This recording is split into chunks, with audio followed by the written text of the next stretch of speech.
My name is Christopher Boit, and I am the fourth generation owner of my family's Herreshoff 12.5 footer shrimp. She's one of the first ones built. The class started in 1914. She is the fifth boat of her class, number 749. Hull number, sail number 7, and I started sailing her when my first memory of being on shrimp was when I was 4 years old with my grandfather in the early 1960s, going out to pump her out, and then sailing back from a Quistit Yacht Club picnic on Weepecket Island. You could do it back then, now you can't. It's a wildlife refuge. Unfortunately, I didn't get to know my grandfather very well. He passed away shortly after that, and so most of what I know about shrimp is based on stories. Stories passed down from my grandmother and very much from my mother over the years.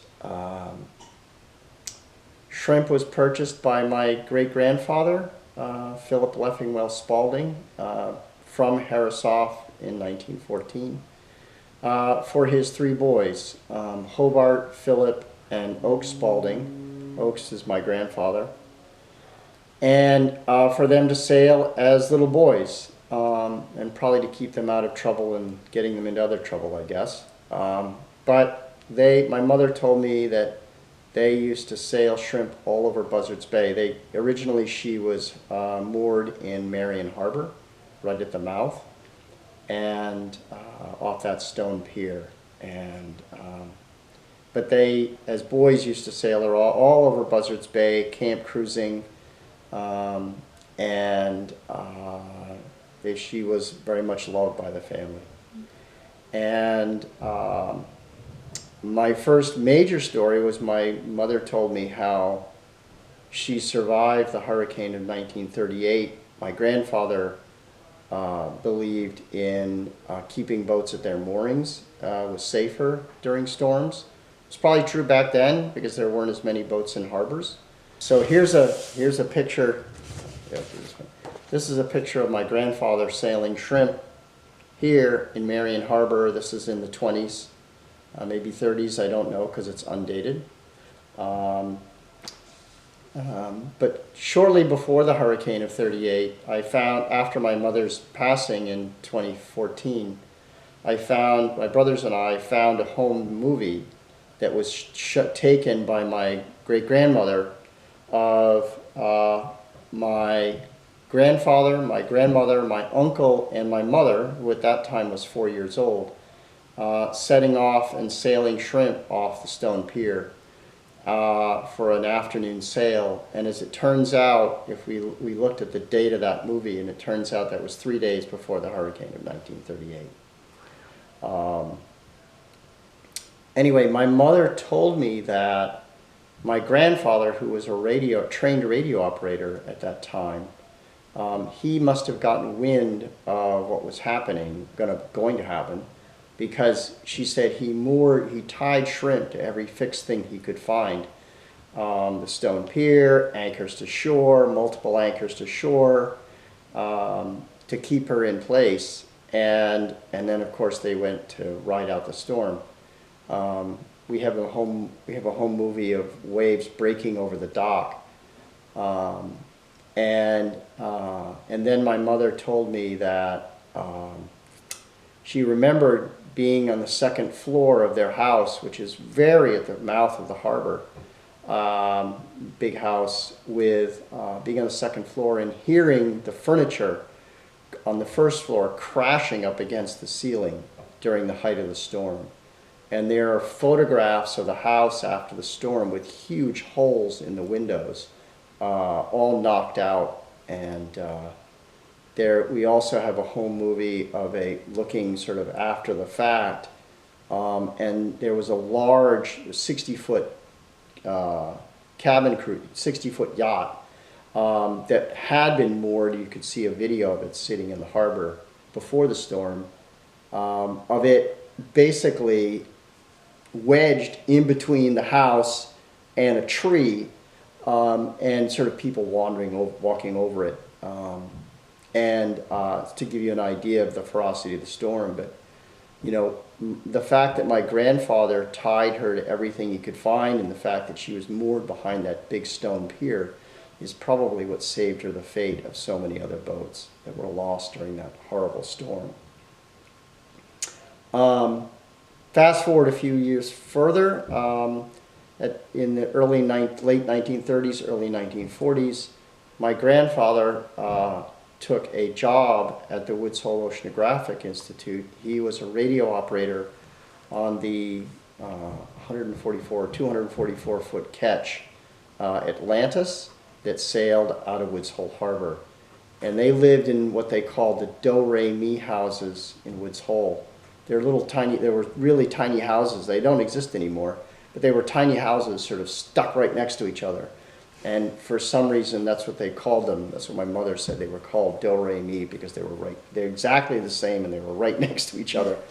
But my grandmother was painted watercolors. And she painted, which I have. Again, my grandfather, before the hurricane of '44, my grandfather anchored her well. And she survived the hurricane barely afloat, my mother says, up to the gunwales and up to the coamings, but she stayed afloat after the storm, which went right through Woods Hole. My grandmother painted a watercolor right after the storm showing shrimp at her mooring, floating, ready to go, and the 140-foot ketch Atlantis, steel-hulled ketch Atlantis, aground on Penzance Point with a couple of tugs and lines going everywhere to try to pump her out and haul her off the rocks and off the beach. And later my grandparents moved to Quissit, and I have another photograph here. This is, at that point, the sail number changed to BB-17, and this is one of two photographs of my mother and my uncle racing her off of Quissit Harbor, and in the 50s. This one, and then this one, there she is right there. So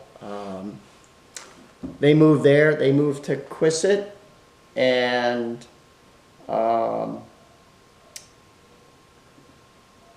there's actually a funny story. She survived the hurricane of '54, again at her mooring in Gansett Harbor. That's where but there's a funny story about that. It's sort of the story about how one of her planks got to be part replaced.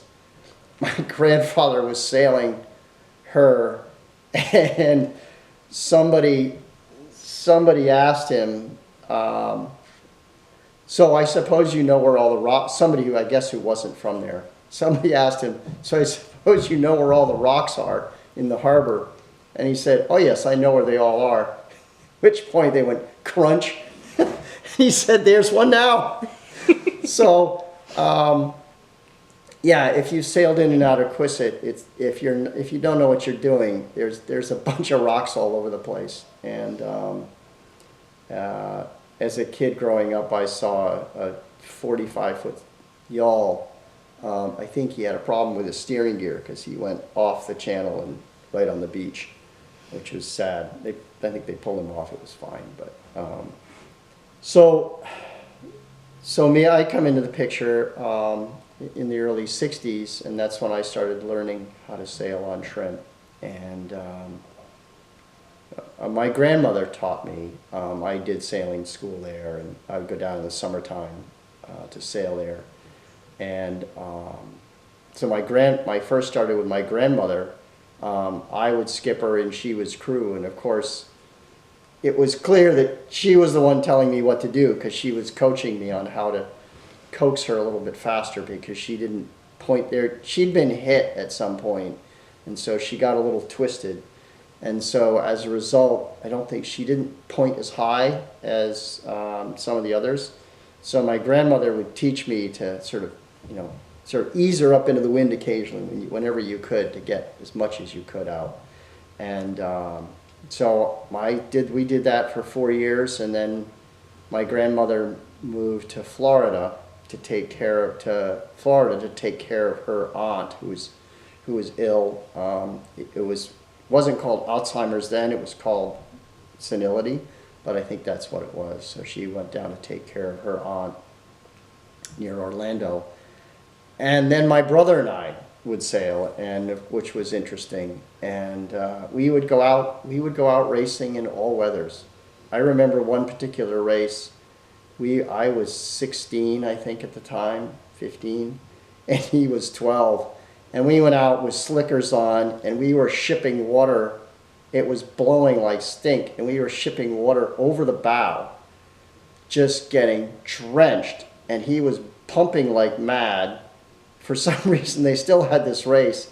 And then the wind died, and we basically were becalmed. I just remember it. I have a very vivid memory of that race, of just how rough and windy it was. It was rainy and just horrible.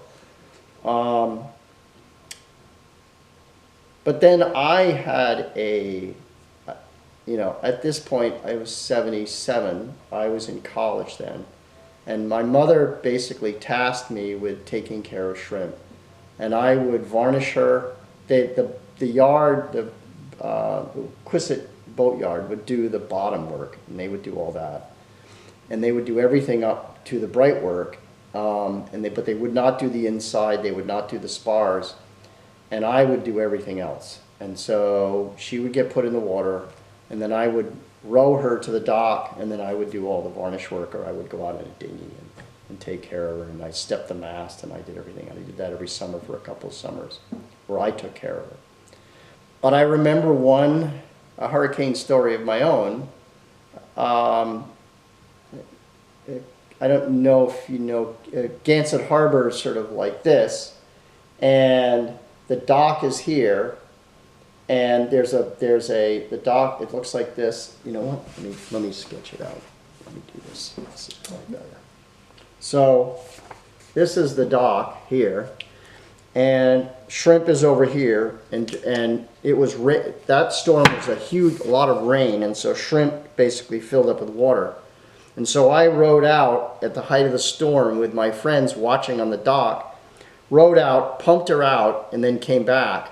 And the next morning, we woke up and went out to check on her, and found that this big wooden swim platform, 20 by 20, had basically dragged. Shrimp hadn't moved, but this platform had dragged and was basically sitting right there, right next to her, sometime during the storm, and didn't hit her.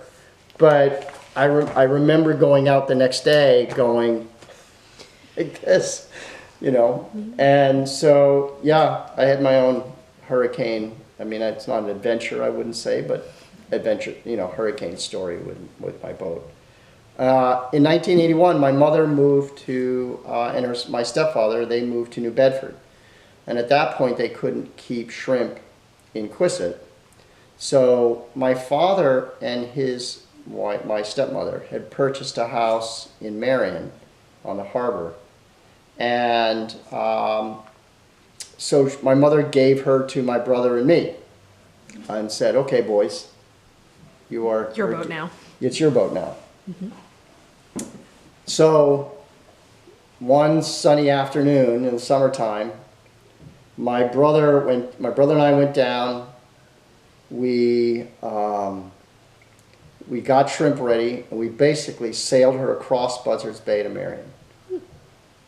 We didn't have a compass. We didn't have anything. We just sort of said, well, I know Marion's right about there, because we've been looking at the harbor, looking across that Buzzards Bay since we were, forever. And so we kind of knew, my mother had been telling us, okay, that's where that is, that's, Fairhaven, that's, this. you know. And so we knew roughly where it was. And we got out about halfway across Buzzards Bay, and the wind died. It just went nothing. So this was before cell phones. This is before we didn't have a radio. We didn't have anything. We're just sitting out there.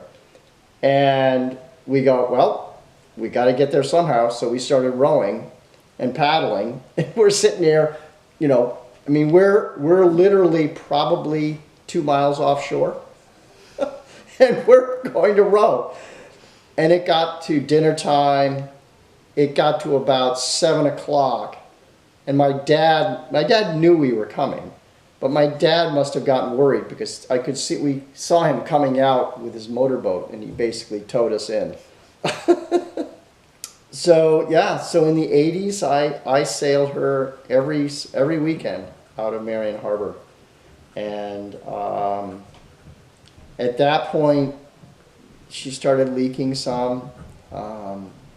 You know, I mean, in 1980, she's 70 years old, so I mean, she's a long time. And she'd never had a restoration. She'd been refastened in the 60s by my grandmother. She had new combings replaced because they'd been damaged at some point. The top part of her transom had been replaced. The bottom part was still fine, but the top part had been replaced at some point, very top part. She'd had one plank. But other than that, she was original. She was an original boat. She'd never been touched. And she started leaking. And in the early 90s, it got really bad. And so at that time, I was newly married. I had 2 kids. And I was looking around for somebody to restore her, do what I could, at least to get her to stop the leaking as much as I could. Anyway, I looked around and to do a partial what restoration I could do. And I worked with David Peterson in Mattapoisett, and he did a very nice, partial restoration of her. He did 1 or 2 planks. He did some of the deck work. He did some of the transom work, and he basically extended her life. There were still some fundamental things that we did not address, such as her keel and things like that. But we were able to sail. She looked beautiful. And I sailed her up until, kept sailing. I took a job overseas for a little bit, so that was a challenge. And in the early 2000s, this is actually a funny, I didn't have a mooring in Marion, I rented. And so I rented either from a friend or I rented from the harbor. And I was at work. I'm an engineer. I work for a healthcare company. I was at work at midday, or 10 o'clock in the morning, I guess it was. And my stepmother called me, and she said, because she got the Marion paper, and she said, "Chris," she said, "they're opening up the mooring list. You have to get your name you got to go down there now and get your name on the list." She said, "Go now." So I told my boss, I said, I got to go. I got to do something really important. I didn't tell him. He would have thought I was nuts. So I drove all the way from Waltham all the way down to Marion and put my name on the list. And I said, "So where am I on the list?" They said, "Oh, you're about like 150. And I thought, forget about it. I'll be dead before I get a spot. So anyway, so I'm sailing her along and I'm doing this stuff. And around 2006, around 2004, 2005, my daughter was having a real issues, mental health issues, and I was getting a lot of pressure to not sail, and basically saying you don't have time, there's more things that are important, and you need to sell her. And I was pretty upset at the conversation. But I thought about it at the time, and I just said, you know, I'm not using her. Let's go give her to somebody who will take better care of her than me. So I told David Peterson that I was interested in selling shrimp. And, you know, he looked around, and eventually he said, I have someone. And so the fellow called me, and I distinctly remember where I was. I was at my father's house. And he called me. This person called me. He was a New Zealander. And we were talking, and I was asking him, so what are you going to do with shrimp? And he says, well, I'm going to race her. And I just thought, I was just listening and talking and, you know, telling him about her and stuff like that. And it just came to me.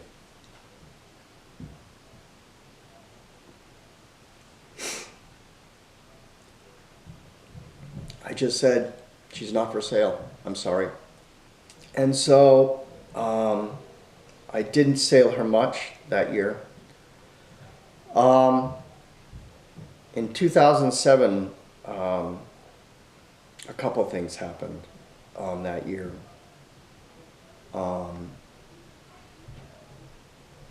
My first wife, got cancer, and we decided to put shrimp back in the water. And so we did. But another strange thing happened, kind of serendipity, is I got a letter from the Marion Harbor Master saying, well, you know, if you want to keep your name on the list, you have to send us a check for $10. So I said,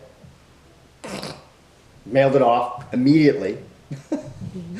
I said, yeah, okay, so it's going to be spending millions of dollars, and, you know, I'll never get my name on the list, but okay. 4 weeks later, I get a call from the Marion Harbor Master. Would you like a mooring? Oh, yes, by the way, when I sent off the check, I called them and I said, where are you on the list? Where am I on the list? They said, oh, you're about 80. This is before they got the check. And so I said, all right. So then 4 weeks later, I get a call. Would you like, Mr. Boit, this is the Marion Harbor Master, would you like a check? And I sort of laughed.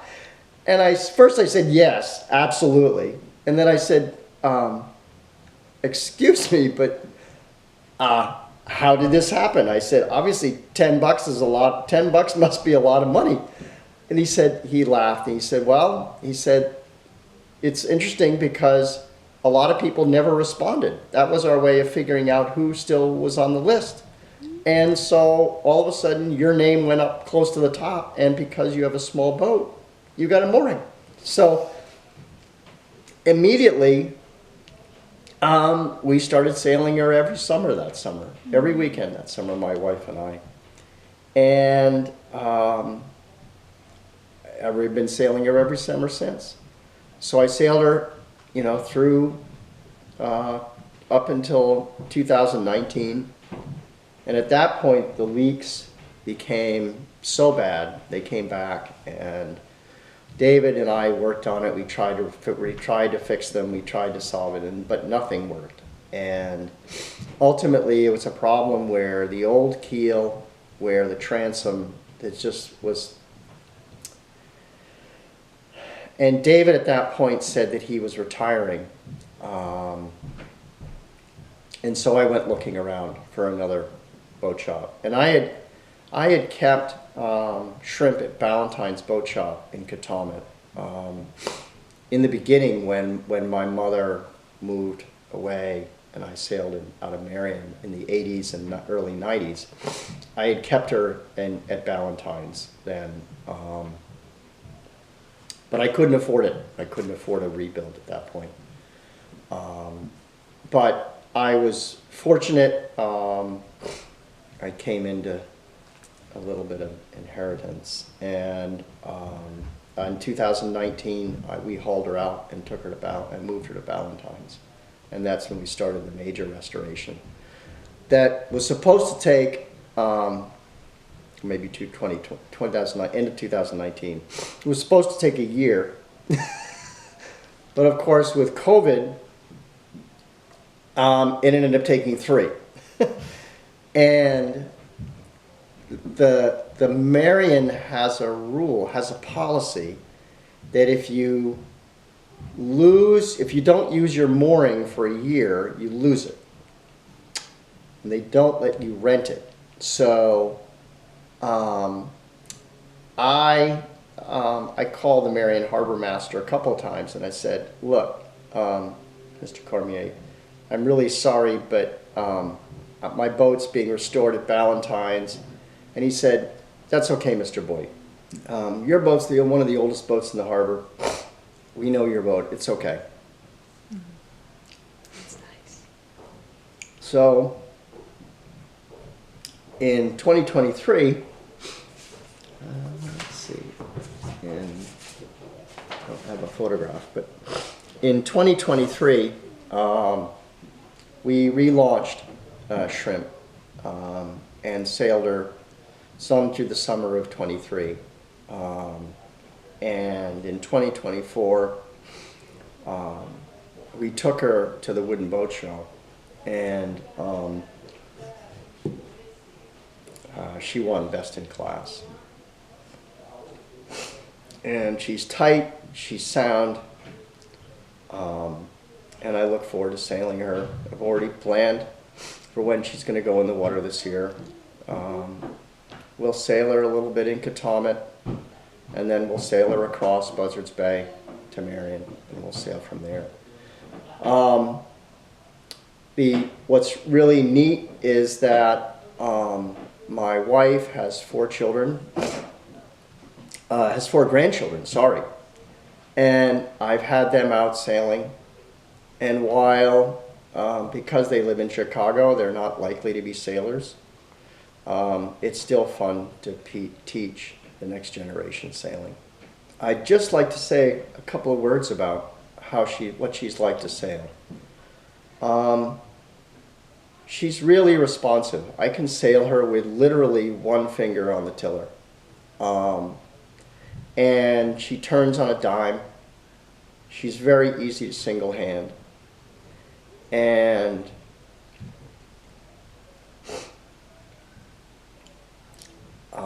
she's been my boat so long that it's my happy place. Yes, she was, that's her name in the Herreshoff book. Mm-hmm. I looked it up. I went to the Herreshoff Museum, and actually she's there listed as Shrimp.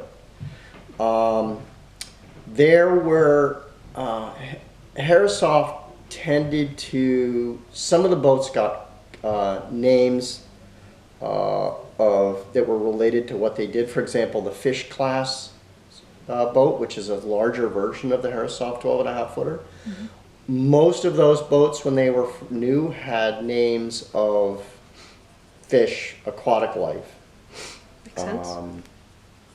Interestingly enough, there's a shrimp in the Fish class, but a lot of those boats had nautical names: shrimp, marlin, things like that. Mm-hmm. Although I think it was a personal choice. I don't know why. I don't know how her name got to be Shrimp.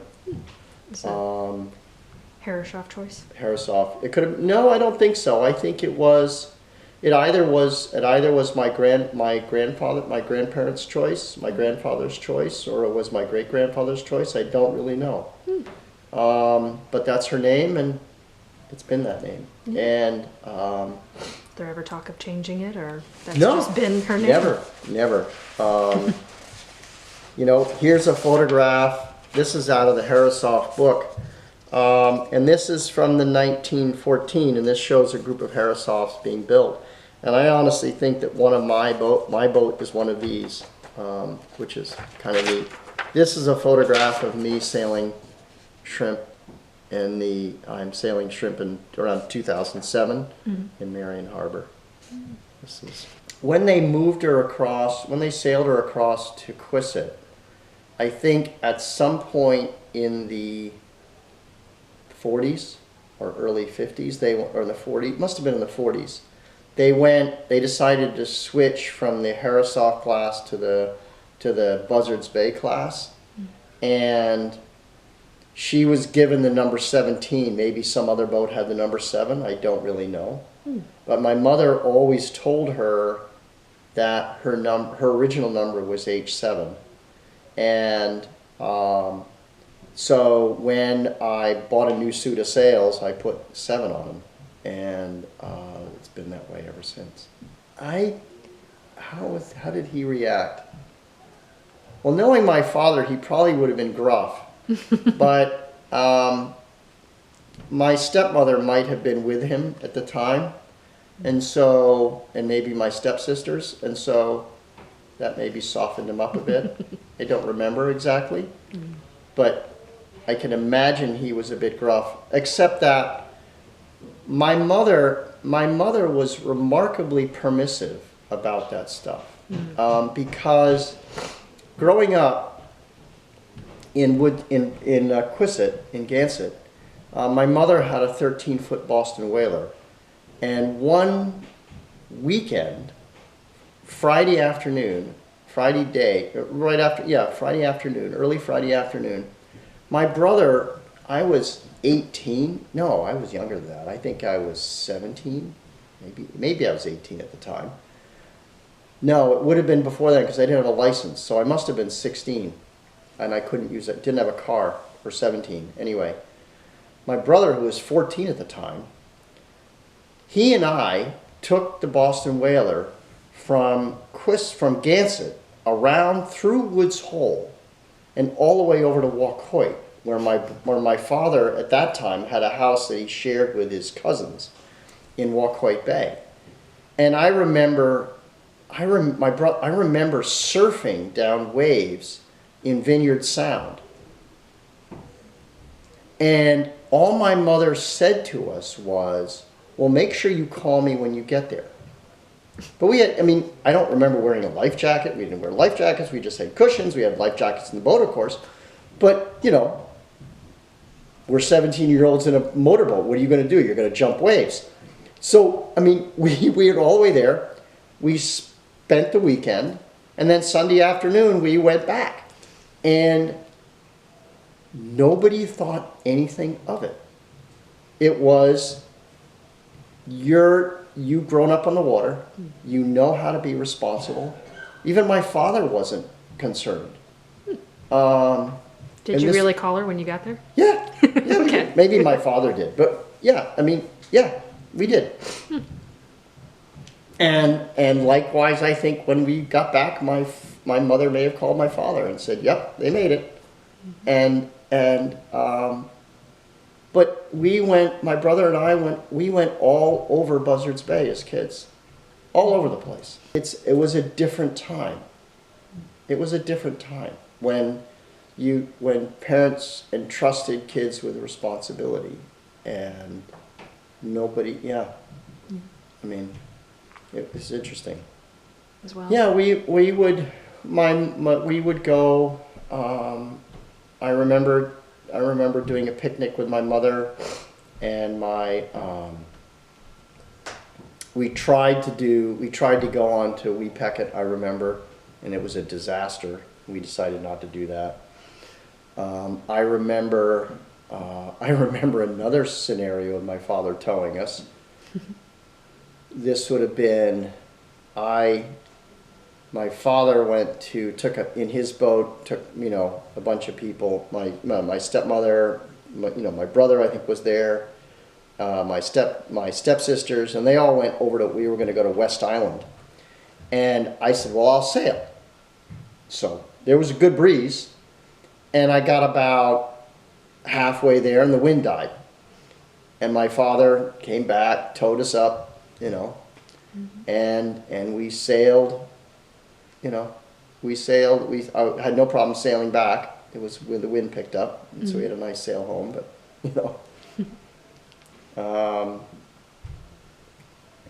I think, I've sailed in some pretty rough wind and shipped water over the leeward rail as a kid. I remember doing that once. And I remember bunch of us kids, we went out sailing on Buzzards Bay one Sunday afternoon, and one of the guys decided to go swimming. And I said, Jim, you're not going to be able to get back in the boat. I said, you're not going to be able to get back in the boat. I said, don't go.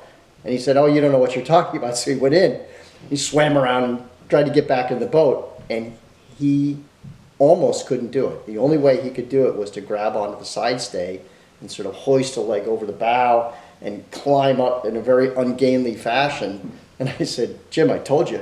But yeah, you cannot, my brother and I ran aground. We were sailing when in the 90s, or late 80s, when we would sail across from Katomet to Marion in the late spring. And we were coming out of Katomet Harbor, and we didn't know the harbor at all. We had no idea. And so we're on a tack, and we're getting close to the Bassett's Island there, which is big sand island coming out of the harbor. And sure enough, we go, ran aground. And so I said, okay, Peter, I'm captain, you're going over the side. So, this is May, and the water's cold. And so he goes over and, pushes us off, and then he figures out, does the climbing back in, swearing bloody murder. And, we've had stuff like that, but that's, been pretty careful. We used to race her as boys a lot. I've raced a little bit now out of Marion. She's not as fast as that's actually interesting, because she used to be not as fast as the fiberglass boats. But now, when she's just put in the water, her bottom is clean, I'm able to keep up and keep her own, Nice. And so may do some racing this summer. I race in when Marion races, you don't need spinnakers, so that's nice. Nice. So that's easy. And are you're racing her against other Racing against 12 other, and a halves? racing against other 12s, 12.5s. We rate most of the boats there, or all the boats there, are doe dishes, which are the fiberglass versions. So that's why she has a slight disadvantage, especially late in the season. But yeah, I like sailing unofficial races where they don't know I'm racing against them. and you know if you won. I know, and I know if I won, but they don't know. They don't have a clue. I love the ocean. I love salt water.